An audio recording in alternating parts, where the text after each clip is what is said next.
intertextual cardboard experience. I want to welcome everyone to the very first episode of Intertextual Cardboard Experience. It's a podcast about a whole bunch of different things, primarily cardboard, board games, designers, and everything like that. And for the very first episode, I have a super awesome and special guest in one of my favorite designers, John Clowdus. So thank you for being here, John. Yeah, of course. Thanks for having me on. It's cool to be on the first episode.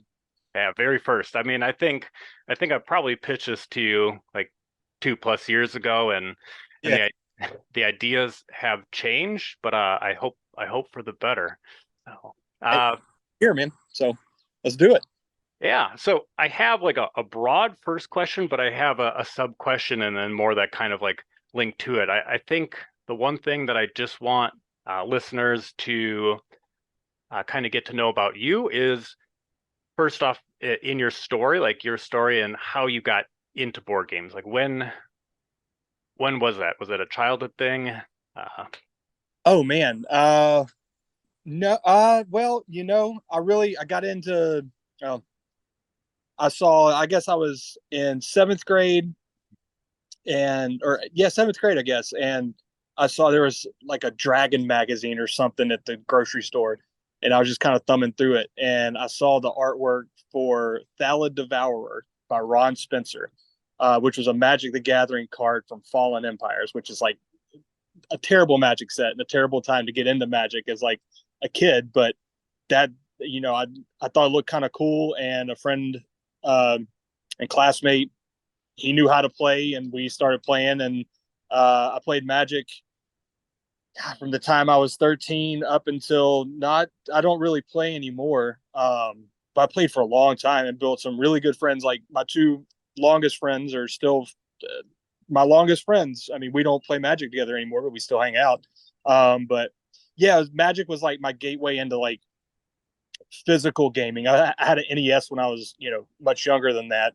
But as far as board games and stuff like tabletop, that we really didn't do that as a family. I remember my parents playing Rook with like their friends, and eventually I would play it with them when I got older. But not a whole lot of games. Not a whole lot of games in the house. Not that it wasn't a fun, happy house. We had more sports oriented. Just didn't do a whole lot of family gaming. So yeah, Magic the Gathering, man. I guess that's circa 1995, 96 is when I got into Magic. So yeah. So even though it's not even that late of a start, seventh grade. It's been a while since your first packs of Magic. Then Oh yeah. I mean, and I still try to keep up like just spoiler season, looking at the cards coming out. But man, I can't. I mean, they're basically printing money over there. I know a lot of people aren't happy with it, and if I was still trying to play it, I wouldn't be happy with it either. But it's there's so many cards that come out now. It's just I don't know how it's sustainable. But I mean, somebody knows something that I don't, because they keep doing it. So yeah, um, yeah. I honestly I know Magic. I've mostly played, I think I kind of messaged you about this, some of the digital CCGs and Hearthstone, Legends of sure. Runeterra, and now Snap a bit, but I don't know. I feel like even the ones that I play, like you said, you just can't keep up, even if it's not extremely heavy in the price point, just like the way that the seasons change and everything like that. It's a lot. Yeah, Magic's weird though, man. Like I'm not, I've grown a lot as both someone who designs games and someone who enjoys looking at games. Like Magic has changed a lot, but you could still go. You could spend very little money. You could spend way less money on a couple hundred Magic cards than choose a Kickstarter project and have tons of fun with it. But I mean, it's got to be you've got to have that mind state of, I'm not playing this to go to Friday Night Magic and win. I have the mind state that I'm playing this and having fun, like building decks and drafting and stuff. There's just so many different ways to play Magic. I don't know. I think it's a very interesting system. Um, but yeah, Yeah. I get it. I mean, it's it's tough, man. There's a lot out there.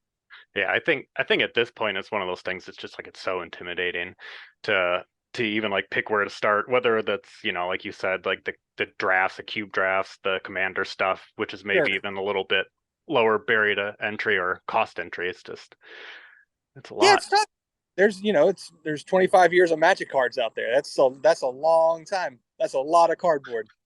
So it's hard to choose a jumping on point. But I totally wrap my head around why it would be if you never played it. I mean, for me, it's like it's second nature. It's like swimming, like looking at cards because I've been familiar with that system for geez 2/3 of my life, three Yeah, fourths of my wow, this is a long time, somewhere in between those two numbers. and that yeah, from your side of it too, that is fun just to be able to like you said, being further in the hobby, like as a gamer and a designer too, just being able to see that card and see those possibilities, even if it's not something you're like actively engaged with. That's still Yeah, cool. and it's weird, man. You mentioned like the jumping in point. I think not that Magic doesn't deserve the bad the bad publicity it gets from the board game because in my head like the board game community and the Magic the Gathering community they overlap, but they're two totally different communities. Um, but like that jumping in point that you were talking about, I feel like that's something that's prevalent even more today in a lot of like the free to play like mobile card games, especially ones that have been around for a while. Like I don't know how a game like Hearthstone, for just looking at it from the outside looking in, how as a new player of Hearthstone you can compete with players who have been playing for years. You know what I mean? Like because even if you're a pay to play player coming in, those those people have gotten so many cards for so long. Isn't that difficult to like get your foot in the door and be competitive? Yeah, I mean, yeah, I don't know how Magic does it, but I know that some of those games they'll do the turnover in the seasons and put different cards Oh, in different modes and things like that. But I didn't even realize that. Okay, well that makes yeah, sense. it does. I would say like right now I don't think Snap is doing that. So like you said, I could be you could be playing in a match and the entire card catalog is fair game, so you don't know what you're going to get hit with or what effects, and it's just kind of things coming out of like left field. But yeah, And I Snap's don't know. been around for a while. Snap's been around for like year and a half. I Is that think I think that so. I fair? think Okay. I've never played it, so I don't know.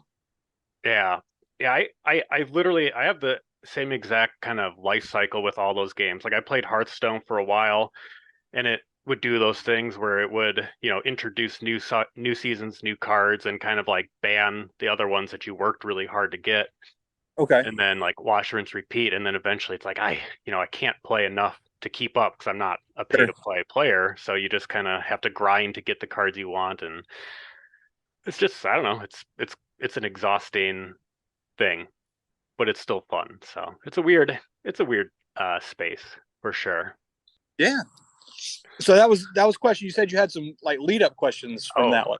oh yeah. So that question was just kind of how you got into board games then. So when did you decide that you wanted to take your interest in, Magic or board games in general into designing your own? Oh man. Still in high school, I guess. It's been a while. Like the first thing that maybe it was early college. Um, I designed a Magic the Gathering set, like just goofing around with my friend. Like, well, I did it, and then we all like drafted with it and played with it, and that was like that's been years and years ago. And then I came up with like a kind of game that was well, take a step back in the middle of us playing Magic. So this was probably 2002, I guess. A friend of mine, 2001, 2002, somewhere in there. A friend of mine got a copy of Catan, and we played it. And of course, we played that thing because we had never played anything like it. We had played Talisman before. That was really like our board. The only other board game that we ever played aside from Magic was we played Talisman every once in a while. But yeah, we played Catan till like the cardboard fell off. And I was like, well, what if I took the system that's in Catan of generating resources and apply it to being able to cast Magic cards? That'd be kind of cool, wouldn't it? So like I toyed around with it and came up with like a game that basically used the mana generation. Instead of getting resources in Catan, you got mana, and then you could spend that mana to play cards. Um, and it was terrible. I mean, I was like, 20. It was a terrible idea, but yeah, that was the first thing that like I designed, and then I guess around 2006, I started kind of messing around with more European, like Cosmos 2-player kind of card game designs. Um, and yeah, from there it went. I decided I was going to publish a game, and I figured out how I could make 100 copies of a game, and I did it, and I sold them out. So it was cool. And that was in 2007. Okay, maybe this is me being not a good host. I came into your games probably 4 years ago, when you kind of made your return to small box games with the North. Sure. So Okay. a lot of your earlier stuff, I know that some of it, and maybe this is something we can talk about later, is back, and that's really exciting too. But I'm definitely more familiar with your past few years of output than your original stuff. But what was your first game that you designed and sold? It was called Politico, and it was it's a design. It basically each player had like two cards in their hand that were either a I can't remember what. It's been so long since I've played that game. I mean, it's been 16 or 17 years since I published it. But basically, it was like a reverse action selection system. Like each player would choose a card from their hand to do action A or action B, and each player around the table, each player who chose action secretly, face down, everybody flips them once they select them. And everybody who selected action A, they get to do action A once, plus one additional time for each action B.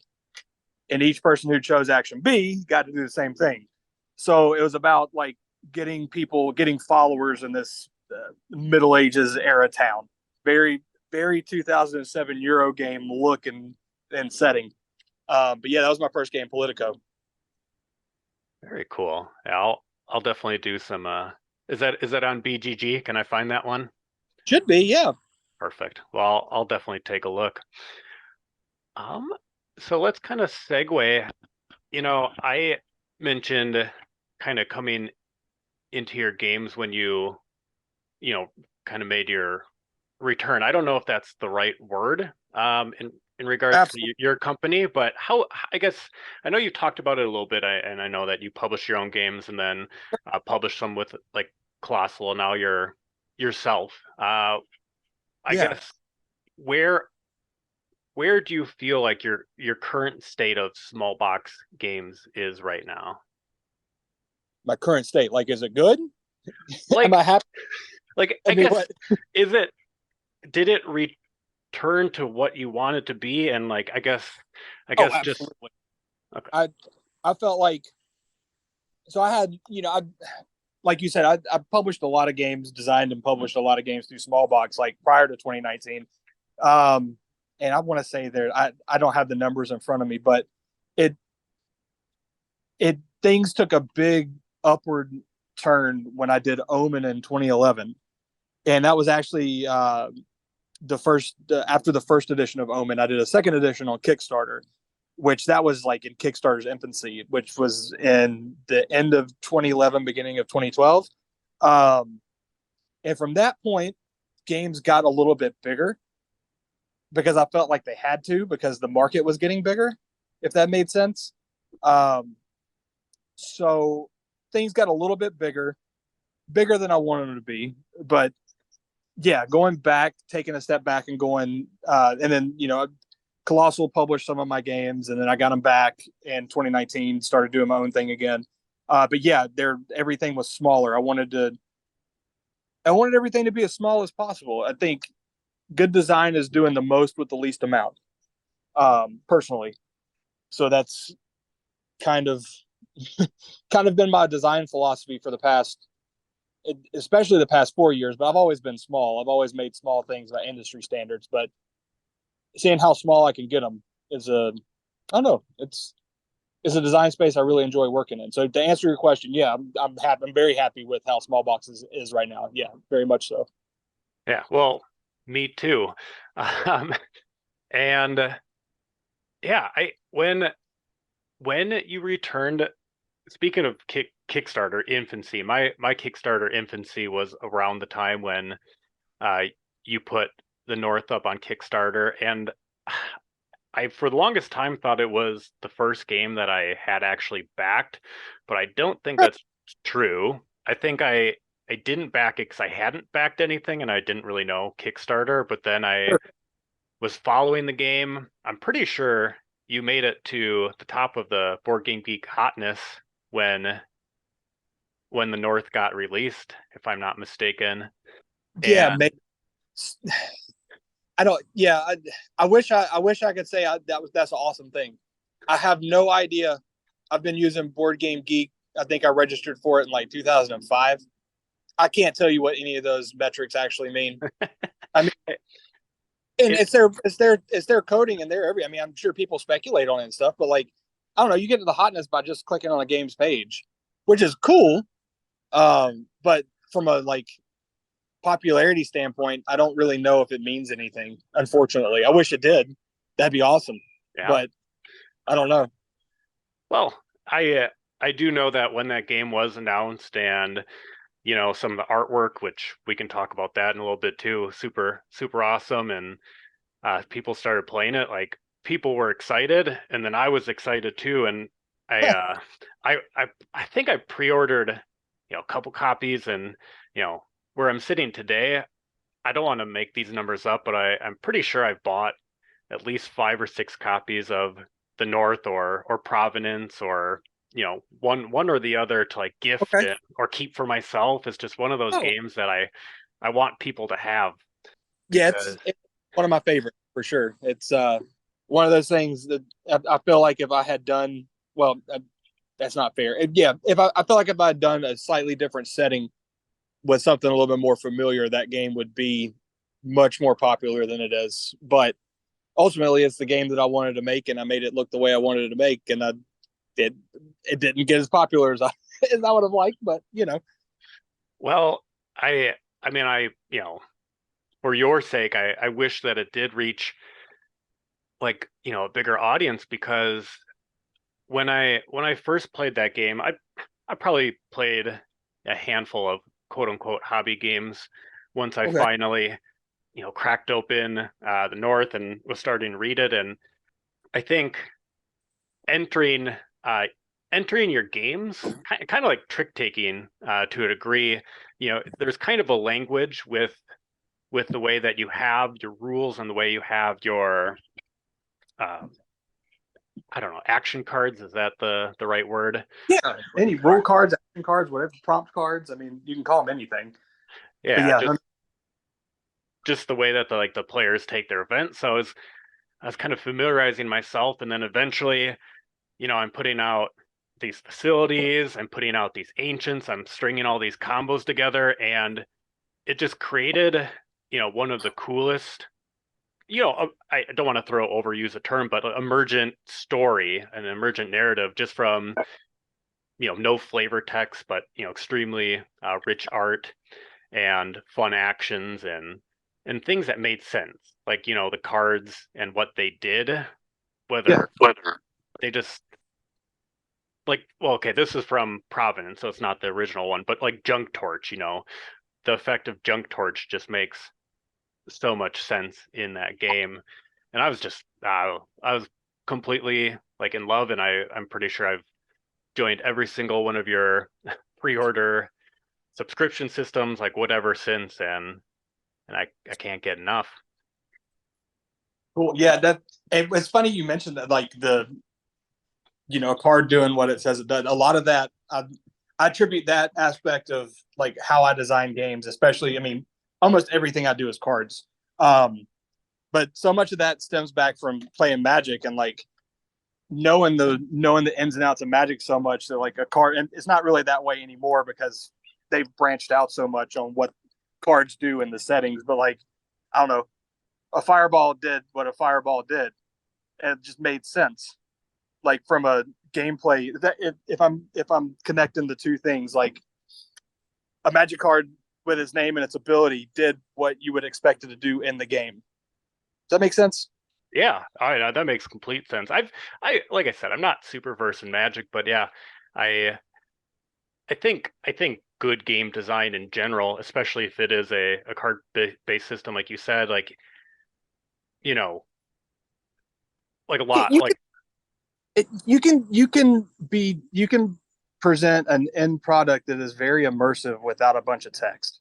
Like let people imagine what they're doing. Is kind of the way I've taken over the past couple of years. Like I don't want to give you a page long story about what you're doing in the game. Here's what here's the setting.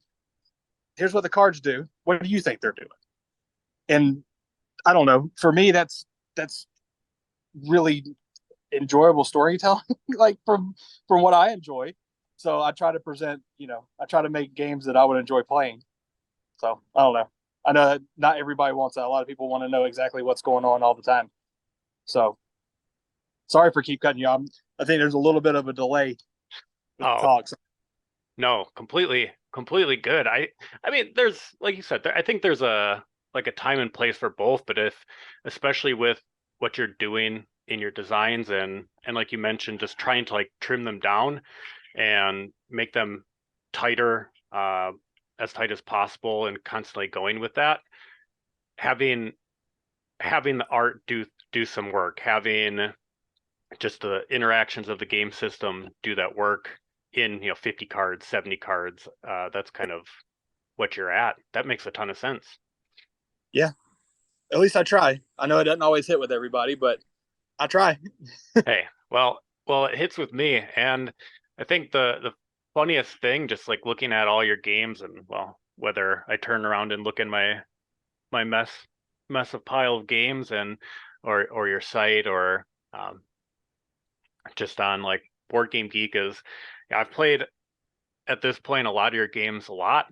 However, the one person I played most of them with, my brother, like our work schedules haven't synced up a ton, Sure. and I'm behind on a few of them, but I keep playing. I think the North is one of my most played games ever. Bronze Age as well.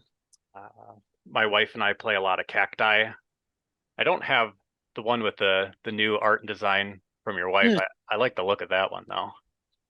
Yeah, it's pretty much the same game, just with some slight tweaks to make it smaller card count.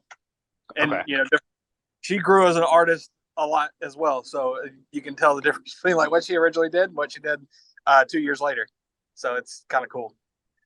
Yeah, let's talk about I I had this question, but I think that's a pretty good segue. So you have art in like Cacti, Bronze Age, the new your version or your small box version of Neolithic, Middle Ages. That's those are all done by your wife. Correct, Liz. Yeah, Yes, she Liz. did all those. Yep. Yeah, and I think that like you said, just growing in her art. I think everything in the symbology and the cleanness of the cards is so uh striking. How do you collaborate with Liz on those games or Aaron in a lot of your other games? And I know that you had a different artist for an Empty Throne in trying to get the vision of the play experience and the mechanics to kind of match. Well, with the stuff that for Liz, with the exception of Bronze Age and Neolithic, which both of those I already had the idea, and I just want really stark, simple icons because I had learned my lesson the first time with Neolithic when I first did it in like 2015 that it was just a little bit too busy. So I wanted to do something that was just really, really dry is not stark. Um, you knew what the cards were when you looked at them. With Cacti, I think she was drawing a, a cactus one day, and I was like, huh. And I got the idea for doing like a set collection game about collecting cacti. Uh, but for Erin, like, and she's not a full. I mean, she's awesome, but she's not a full-time illustrator. She has a full-time job working in land surveying. So her time to actually do art is these days at very much a premium. So she does stuff for herself whenever she has time to, and that's fine with me as long as she's happy drawing and carving. Like, that's good with me. I'm lucky that she was able to do some illustrations for me. It's cool to work on something together. But as far as like other outside illustrators go, I generally try to work with illustrators that I know what they're going to produce. Like when I reached out to Aaron, I knew what Aaron was capable of doing and what his work looked like. I wouldn't have used Aaron to do art for cacti. He couldn't. I mean, I'm sure he could have done it, but it wouldn't have been what it was. If that makes sense, it would have been cacti and Aaron's, which I'm sure would look awesome, but wouldn't be what I was looking for. You know what I mean?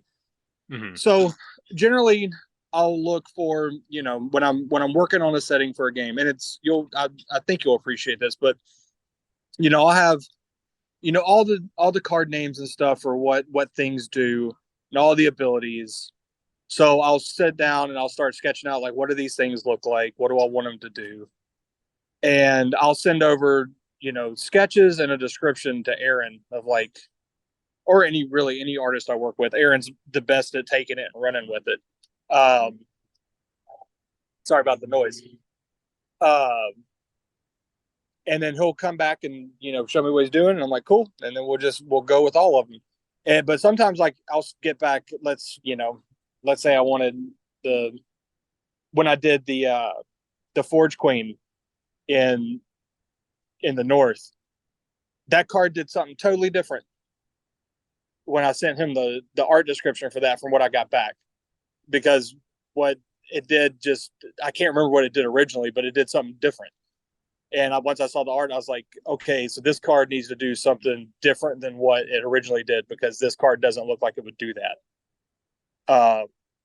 So that's often like how things kind of come about when I'm doing it, because I don't know, it's a little fluid that way. I'm not set, like, I have to have it look just like this. It looks a little different, I'm going to work with it. But it's mainly just working with good illustrators that you have a good rapport with, that you can talk with and know what they're capable of, and not ask them to do things they don't want to do.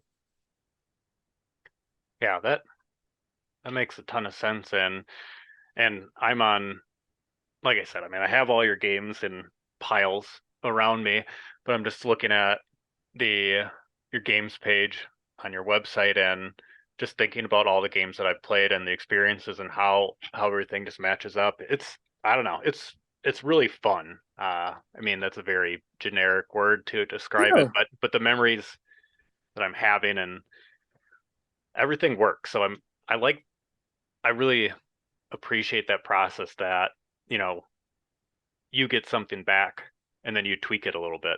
I don't know. I don't ask for very many edits on stuff. Like, I don't know. If that's what they want to make, I'm going to work with it. Unless it's just something like so far off that it just won't fit in the game. Like if I ask for a helicopter and they send me a dragon, that's not going to work, obviously. But you know what I mean? Like I don't know. It's cool. And I think, at least from my experience, the illustrators that I've worked with, like, they appreciate the being able to do what they do. You know what I mean? I don't know. I don't know. That sounds kind of weird, but of course they're doing what they want to do. They're illustrating, but like doing stuff that they want to, like, working in spaces they enjoy working in. I don't know. Yeah. So just talking about me babbling along for an hour. You're gonna get me started, and you're gonna have to edit it. There's, like I said, no edits. We're here for the babble. Looking at some of your more recent games, I don't know if it was in an email or like a newsletter or kind of like a Kickstarter post, but I know that you said that you wished In the Shadow of Atlas kind of caught on a little more, but I know that and An Empty Throne are a couple of your more recent games, and they are different lane battlers, Right. which I think in two player head to head games, that lane battling games make a lot of sense. But I guess my question for you then is, what,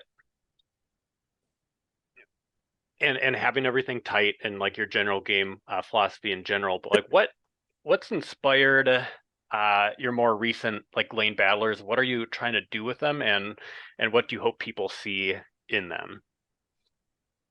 Well, for an empty throne, I wanted to take a system that was similar to Neolithic, where you were playing cards to a central deck that would dictate what you were doing during your turn. Like you could use cards multiple ways. So that's what the idea for an empty throne grew out of. That's why each card has, when it's at the top of the deck, it has an ability that if you play to it, you get something, but it also has an ability that if you play it, you get something. So I wanted there to be like a double, each card to have. Most of my games have cards that have more than one use. That's just kind of how I'm wired. It's how I design. But with Empty Throne, I really wanted to do something that where the static ability in the middle hinged on what card was in the actual middle deck, so that you could have like, I don't know, and not just that, but the value of the card as well, and having just different ways for those cards to interact.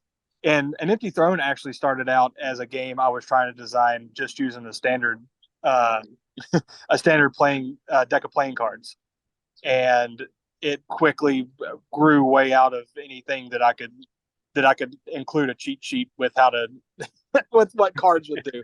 Uh, and that's what I wanted to do with an Empty Throne, and change it to just having three lanes to having multiple lanes, and lanes that operated differently based on what card was at the top. I mean, those decks are always fluid, which is, I think, just for me, it just great. I love an Empty Throne. In the Shadow of Atlas, on the reverse of that, I wanted to make something that looked like a lane battler that wasn't. I don't know if you've had a chance to play in the Shadow of Atlas yet. Yes, a couple times now. It's a racing game. There's a little bit of blocking in that, if I play the Laverna order on my side of a planet, you can't play it on your side of the planet, but you can still play it anywhere else. And none of the cards affect the other player. They only affect you. So I wanted it to be just like a combo building engine where you had to watch what the other player was doing.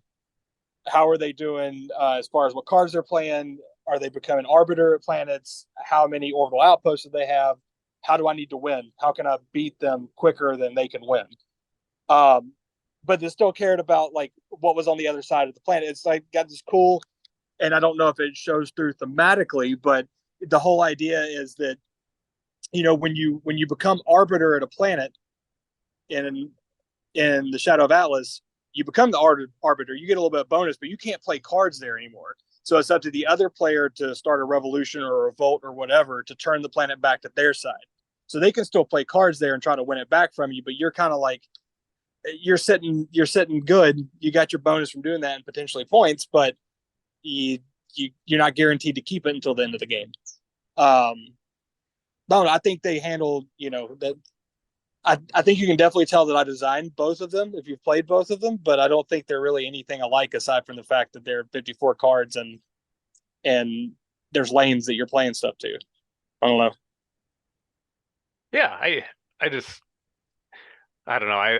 I think I always have lane battlers on my mind, and like you said, a lot of your games will use lanes, or even in Hemlock, it's not necessarily lanes, but intersections, and just seeing all the different things is always, like you said, just from an Empty Throne to in Shadow of Atlas, almost you're trying to do the exact like opposite from a design space. Right. And well, that's just very And intriguing.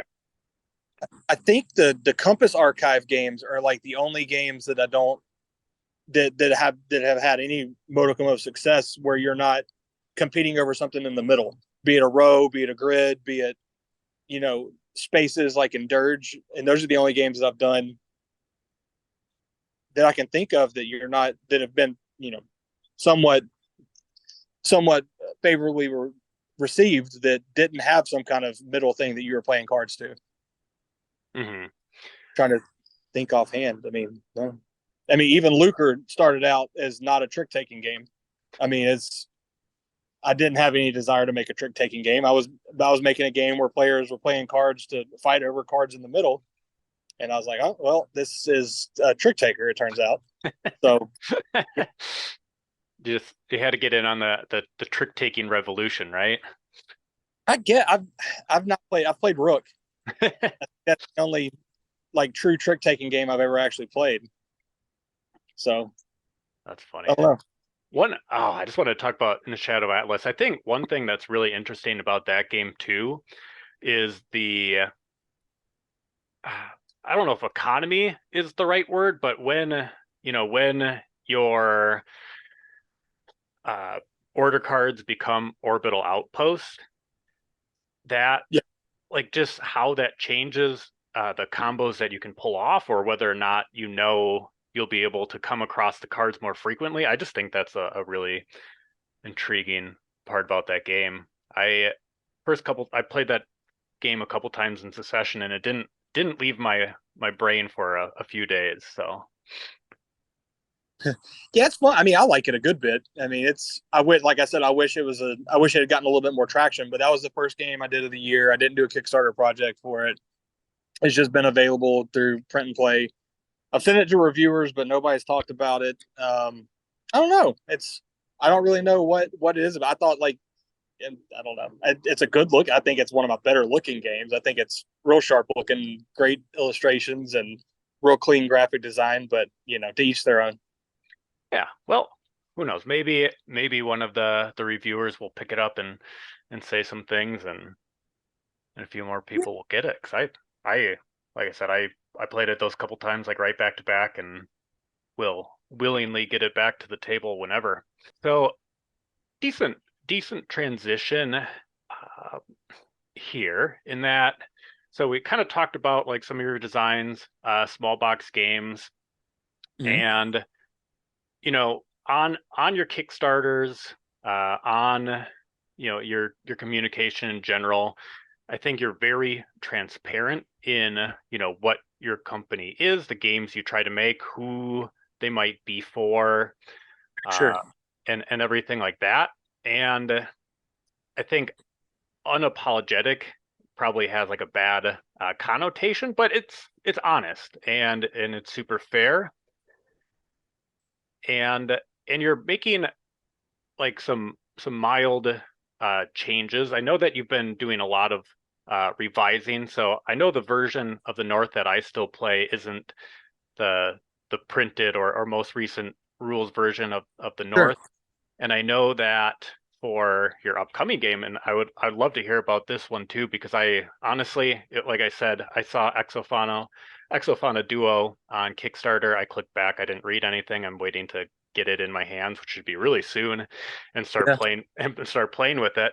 But you are kind of for the sake of revision, at least for now, are doing away with like a little rules card or booklet in Right. favor of having it just exist to be changeable, updatable, and everything like that. So I guess what has led you to that change, or other changes that you've made with some of the games that aren't even necessarily that old from a revision standpoint? Well, for the North, I can tell you, like the North was the first game I did back at Small Box Games in 2019, and it's a great game. No matter what version of the North that you have, there's nothing wrong with it. Like if you have just the original with no cards added on, if you enjoy that game, you're probably not missing out on that much from getting the newer version. If you add in like the provenance expansion to it, because it gets to a point where I've made a game. So I made the North, and you're a super fan of the North, right? You're gonna buy stuff that I make for the North. Pretty soon, you can get to a point where that, going back to what we're talking about Magic the Gathering again, I can't expect somebody, like I can give you a little bit of a price break because you've already bought it and you don't have to buy a box, and I can help lower the price and lower the cost for some people who have already like back the game and are already supporters previously. But for like somebody coming in, I can't charge them the amount of money I would need to charge them and have them buy it for what it would cost to if I was to keep expanding on the North. If that makes does that make sense? Yeah, that makes complete sense. And that's the I don't know. And that design philosophy for me has changed a lot over the years because it just I want to make things right the first time. I don't want people to have I don't ever expect anybody to buy a second version of a game they already own from me unless I'm giving it to them for free as like a print and play or something and they want to check it out. Like and I get that some people want to do that, but I try to make it so where it's not like you own, let's say, because going talking, let's talk, stay talking about the North. You have the original North, and you have the North Provenance, the add-on expansion. You got twice or three times the number of cards that somebody who buys the North today has in their game of the North. You have like multiple copies of each card at each value. You can play it several different ways, but you know that game and you're able to jump in and use those things that way. For someone who's coming into it, I had to look and say, okay, what can I do to make this, to give somebody who's coming into the North a similar amount of variety without the same amount of weight as the original one. So I went through and I said, okay, what can I keep and how much variety can I keep in this 54 card package and still have it be more than the original North by itself. And that's kind of how I got to the North Provenance, the standalone game. I know it's kind of confusing, but you can follow what I'm talking about because you're familiar with the game. I'm constantly trying to make things as small as possible, just for personal reasons, for every kind of reason you can think of. Like if something can be smaller, it should be. And with you mentioned the eschewing the rule books, it just part of that too is like cost, man. I mean, things aren't getting any cheaper for people buying my games or for me making them. So I had to figure out, what can I take out and still have a good experience for the end user. And the biggest thing to me was like a rule book because it's paper. It's not a rule. It's not a rule.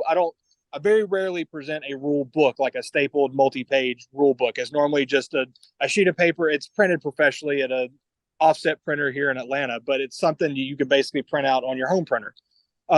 There's no collating or anything. It's just a sheet of paper that's quad folded to fit into the box. So I got to think, well, if I do this, I can cut costs for me without having to raise prices. I can have something that's editable.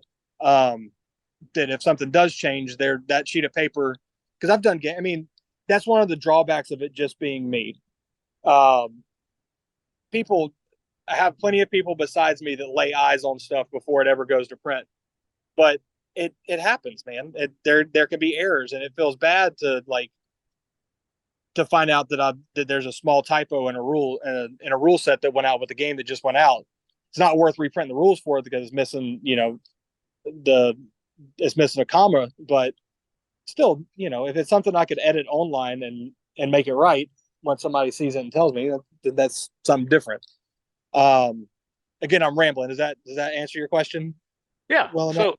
So I think what I guess I'm kind of getting, well, not kind of, what I'm getting out of it is a lot of these, changes to the North was for the sake of that entry point and keeping it, tight, keeping it like all trim for somebody getting into it, and some of these other ones are just to really like match like your company's vision. Yeah. And make it, like you said, and obviously, the cost and making it potentially changeable. That's really cool. I've got what do you think people are going to be most excited about in Exofauna Duo? That's such a subjective question. I don't know. I don't know. Most excited about, that's a tough question because people get excited about different stuff. People get excited about the card play. People get excited about illustrations. People get excited about, actual card interactions. I don't know, man. That's a tough. I think it's going to surprise some people. I think it's going to be one of my games that a lot of people really like, and some people just don't like at all. I don't think there's going to be a lot of people who are lukewarm on this game. And I could be wrong. I'm tragically wrong about my game 90% of the time. It's going back, like talking about In the Shadow of Atlas. I thought that would be, I thought that was going to be like a hit for the year. I mean, and don't get me wrong, the people who've played it and rated it, the ratings are like phenomenal, but there's like 12 of them. So it's like, what are you going to do? I don't know. I think people are really going to like, they're going to like the card play, how much of a tile laying area control game I've captured in just a deck of cards. And I think people are going to be very frustrated with how poorly they play at it. I don't mean that like in a rude way.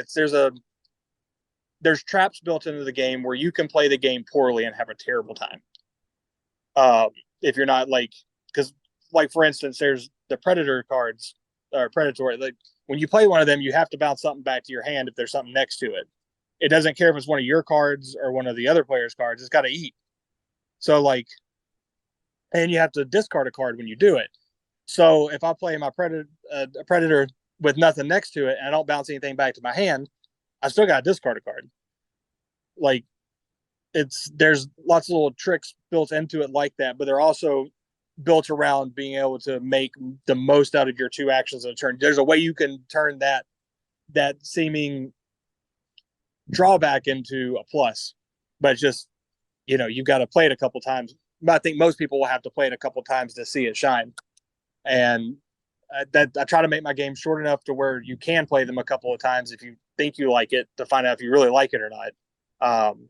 But I think for the most part, if you play one of my games once and don't like it, you haven't given it a shot. I don't mean that like as a give me more time. People have only the amount of time that they have, but I don't think you can. From watching from an outside looking in, very few people ever get my games the first time they play them.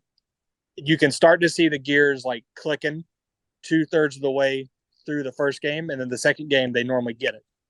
But if they don't get to that 2/3 click in that first game, they don't give it a second shot, which is fine. I mean, there's tons of other games out there, so I don't know. Luckily, that's the benefit of having low cost games. That if you don't like it, you haven't sunk hundreds of dollars into something that you're gonna have to stare at for the next 3 years.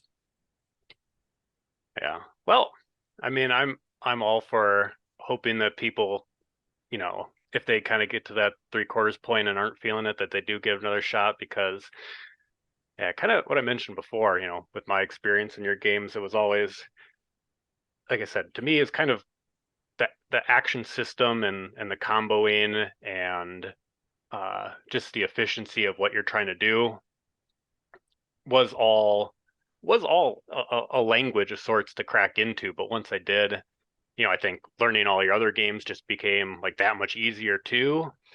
And yeah. And that's, for me, it's from the outside looking in. Like, I don't like trains. I wasn't raised around trains. I don't understand the appeal of trains. I do not want to play a train game. Like, I know that about myself. Don't want to do it. So like when I read comments and stuff like on Board Game Geek and elsewhere, like these cards have too much text, that's the kind of game it is. You know what I mean? Like if you didn't want to play a game where you had to read, you probably should have played something else. Or if you don't like games that have a lot of text, what made you think this one was going to be different? I'd be flattered if I changed your mind, but it's kind of one of those things like, why are you playing something that you don't want, that you historically don't enjoy? Does that make sense? that makes a ton of sense. Especially with like how many games there are out there, which has been a good thing and a bad thing. Like I don't get a lot of people who buy my games on a whim anymore, which is kind of cool because it means most people who are buying them because they've read or looked at and see it and it's something they want to try, which is very cool. But it also means I get less people buying it. But I'd much rather 100 people buy a game who are completely happy with it than 200 people buy it and 100 of them are unhappy and 100 are happy. Like, that's not what I'm here to do. That's not fun for me. It's not worth it. Yeah. Speaking of something that many people are happy about, you mentioned your most famous game in Omen. That is, Yeah.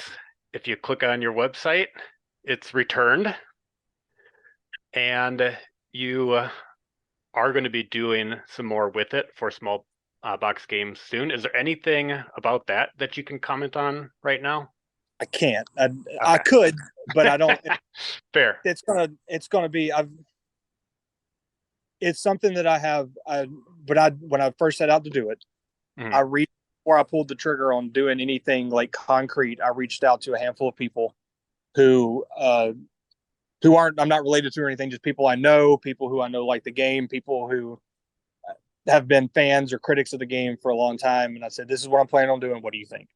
And the resounding answer has been, "That sounds like a great idea." So it's what I did. It's going to be different. I tried to the original Omen. I say original Omen. That original Omen's long gone, but the Omega edition that I first did in 2015, which was like the last edition that I did, which was the edition of every other Omen that came after it, from regardless of who you got it from, was based on that edition of the game. It's now a free print and play on the site. I want that game to always be available. Uh, I won't be printing it again, but it will always be available. So we'll leave it. We'll leave it. I think if you didn't like Omen before, I don't think there's going to be much that's going to change your mind. If you liked Omen before, I think you're gonna. I think you're going to be very pleased with what the game is doing. Um, I'll leave it there because I don't. It's way too long to get in. We'd be on this will be a 9-hour podcast. So, but no, it should have some. I should be able to post some stuff, and it's not that I can't post it or talk about it. It's that it's not as simple like this is what I'm doing. There's like so much that went into why it's being done the way that's being done that I think, because there's a lot of people out there, man. Like, I'm very, very fortunate. Like, I know how fortunate I am that I have a game that is so many people's favorite game. Like that, I can't tell you what that means to me as like a creator. That there is something, not to take away from the North being one of your favorite games, Ryan. But like, there's a lot of people out there who just love Omen, and I want to make sure that those people have a reason to keep loving Omen. And I think I've done that. But like I said, it's going to take more than just saying this is what's happening to justify that. So, Hey, yeah. yeah. Well, I guess I mean, you've posted that it's back. People know it's back. So I am excited to see what it is that you do with Omen. That's some good. Yeah. I'm very to say I'm excited about it is under to be fair, it was not something that I expected was actually going to happen, and it happened at an inopportune time. So I've kind of had to pivot. It happened like as I was getting geared up to get Exofauna actually on the Kickstarter, that all this kind of finalized. So my goal was originally this year was to have like between 20 and 25 games on the site, available as monthly pre-orders, um, because that was my goal for the year. That's what I wanted to do, a mix of new games and reprints with in new card formats and new illustrations and stuff. Obviously, that's not going to happen now because like 100% of my focus is on Omen now. We should go back, like we were talking about earlier, something that kind of reminded me of this. Like, a lot of people think that, like, I say a lot, it's hard to quantify that. I read that, I'm cranking out 25 games. I don't expect any one person to ever buy one of every one of those 25 games. I know there are a small handful of people out there who will, Me. but my goal with like doing that, my goal with doing it is because I eventually I want to have something for everybody. Potentially, that doesn't mean that, like, I mean, I've got a trick taking game now. I mean, I don't even know how that happened, but I've got one. Now, is it going to be a trick taking game like you're used to? Probably not, but it's there. Like I want to have a very varied catalog of always available games. So, that just wanted to put that out there. I was talking to somebody about that the other day, and it's, you know, I'm very happy that there are people who buy the majority of things that I make, but like I don't know, I, I don't expect anybody to do that. So, I don't know. So with I had a question, and it wasn't really a question. Okay. I just wrote medium box games in quotes. Okay. It seems as if everything you're doing is really focused on, well, keeping everything as tight as possible, Yeah. and also as you just mentioned, having that available catalog that can be printed and reprinted and everything like that up on your website. You Sure.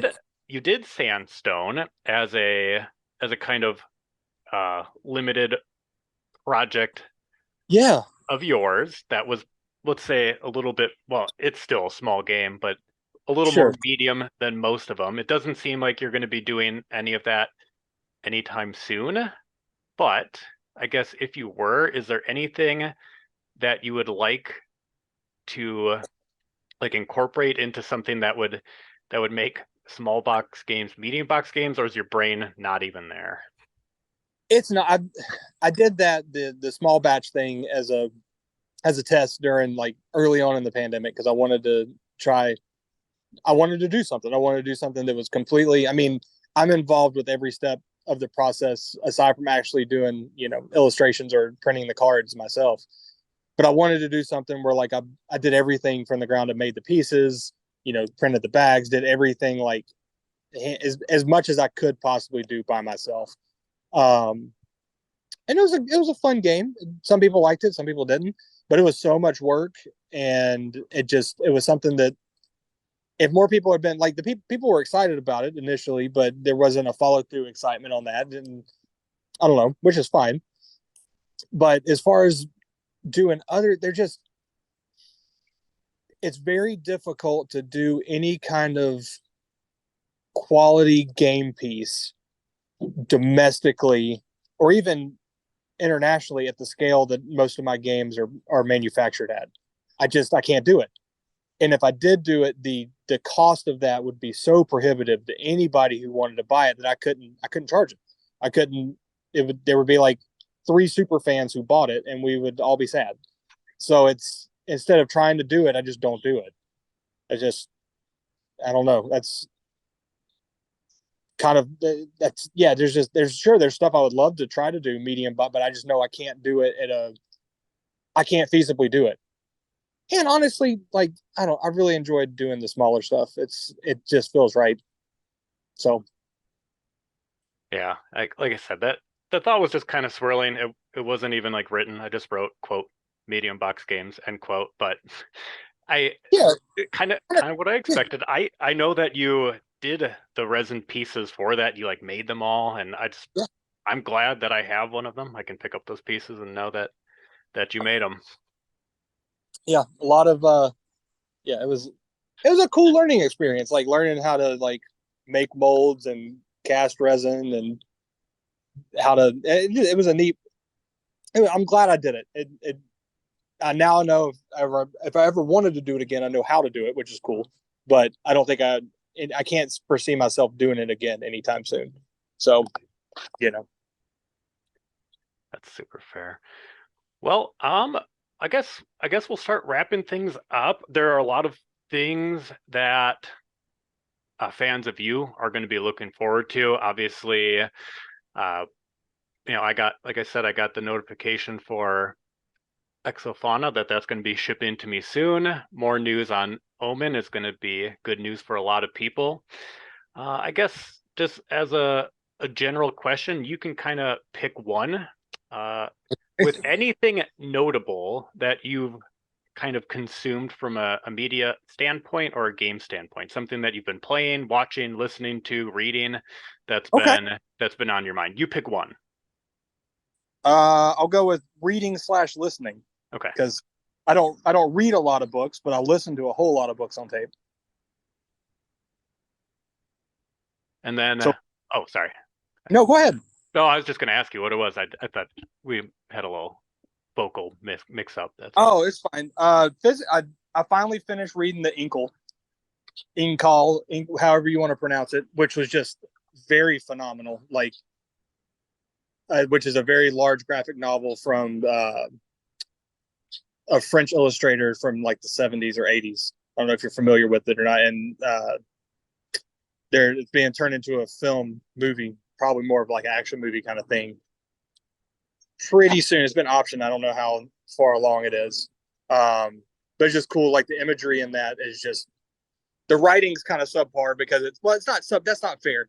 It's translated to English from French, and it's a 30 or 40-year-old comic book, so it's a little the language is a little bit different. It might come out in the 90s. I don't know. Liz got me a copy of it last year, and I just haven't had the time to sit because it's like 500 pages long. I finally finished that, which was cool. And then Liz and I did something that we actually have never done before because she reads like she's a voracious reader. I can't. She just reads. I stumbled onto a book and I bought her the book and I listened to the audiobook, and then we listened to the second book audiobook together on a trip. So that was kind of cool, like seeing the different things that we took from a book. And it was A Psalm for the Wild Bill was the first book, and the second book was I can't remember, something for the Crown Shy. But they were cool books. I mean, they were very short. And let me think what else. And then I finally I've been meaning to reread or re-listen to the Odyssey for a long time, and I finally did that. So I'm refreshed on a lot of stuff pertaining to Greek myth, which was kind of cool. And it was a really cool translation that I read. I can't remember the translator's name, but it was really well done. I can't imagine. I tried to listen to I'd say I tried. I actually listened to the Silmarillion as a book on tape, and that's pretty much the worst thing I've ever listened to. It was like so dry, and I was like excited to listen to it. I've physically read The Hobbit several times and listened to Lord of the Rings multiple times. So I was excited to actually dive into that, and it was just awful. Interesting stuff, but just very not something to listen to on tape for anybody. But I figured the Odyssey might end up being kind of similar to that, but it was narrated by Claire Danes, and it was quite pleasant to listen to. Sounds good. I'll definitely try to find that that audiobook now based on your recommendation. Have you read anything recently that you've really enjoyed? Well, it's funny that you mentioned that Liz is a voracious reader. That's definitely. I mean, I'm an English person. I love reading, but I bounce between things, and I'm a very slow reader too. I just I get hung up on sentences. I read them, reread them, try to get them to click in my brain. Like I get what they're saying, but I don't know. Sometimes I just need to toss them around. Yeah. And I am primarily reading the second Dune novel. I think it's Dune Messiah. Yeah. Are you liking it? The second one is interesting. The first one, well, also interesting. I enjoyed it. It seemed a little bit all over the place to me. The dialogue was either extremely immersive or off-putting at times, and that was kind of weird. I'd really get sucked into some scenes, and other ones I would. Oh, just wait till you get the God Emperor of Doom. If Dune Messiah has you has you bouncing around. Oh, sorry. First Dune. Dune Messiah has been pretty straightforward. Oh, sorry. Oh, fair. Yeah, I've listened to or read all of them. They're Okay. all of the original ones. I haven't gotten into like the expanded Dune universe at all. But some people like those books a whole lot. Some people the expanded ones. I mean, obviously the original novels have quite the following. But yeah, Yeah. So yeah, I'll be interested. Are you planning on reading all of them? Were you a fan of the movies, both of them? Well, I am reading in order to watch, so I don't have the images like juxtaposed in my head, you know? Oh, neat. Yeah. We'll see. I'm excited to watch them. I told myself that I'll for sure do the two.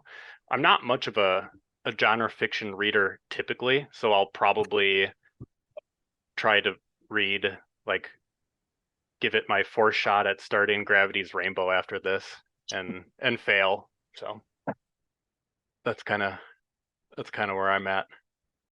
Here we have a little bit of a brief technical snafu, so I'm just going to edit that out and we're going to get back to it.